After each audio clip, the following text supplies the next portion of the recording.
Une adolescente, un nouveau lycée et du harcèlement scolaire, on parle de Life de Keiko Suenobu, traduit par Olivier Sartre et publié par Kurokawa.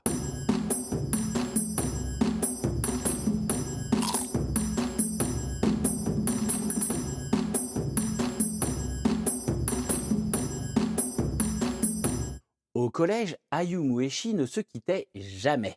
Quand la première, d'ordinaire assez médiocre en cours, réussit à intégrer un prestigieux lycée alors que la seconde, pourtant très travailleuse, échoue, c'est le drame. Shi décide alors de rompre toute amitié avec sa meilleure amie. Profondément touché par cette rupture, Ayumu commence à se mutiler, trouvant dans cette pratique une échappatoire à son mal-être. Elle se retrouve donc seule dans son nouveau lycée, où elle peine à se faire de nouvelles amies, craignant de les perdre à nouveau. Mais elle fait la connaissance de Manami, qui lui redonne une lueur d'espoir. Alors, pourquoi avec un thème si lourd intégrer Life de Keiko Suenobu dans ma mangatech idéale? Eh bien ça, j'ai une minute pour vous l'expliquer.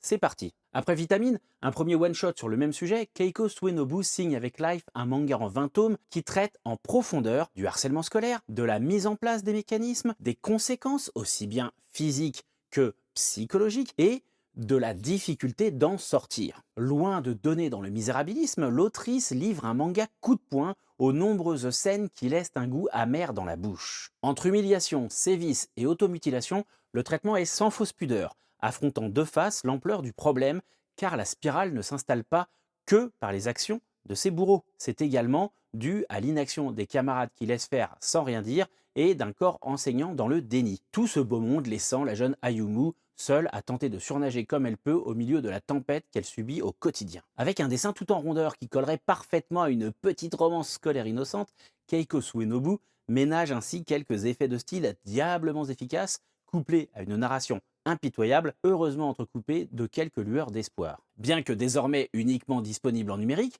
le manga reste incontournable. Première série de l'autrice, publiée au Japon entre 2002 et 2009, Life va avoir un succès retentissant et sera même adapté en drama pour Fuji TV en 2007. Avec plus de 10 millions de tomes vendus, le manga est le plus gros hit de l'autrice. Après d'autres séries comme Limit ou Hope, elle commence en 2016 Life 2 Giver Taker. Mais malgré ce que laisse sous-entendre le titre, Giver Taker n'est pas une suite à Life. Mais ce stratagème lui aura probablement porté chance puisque la série sera elle aussi adaptée en drama en 2023. Une minute pour un manga, c'est bon pour cette fois.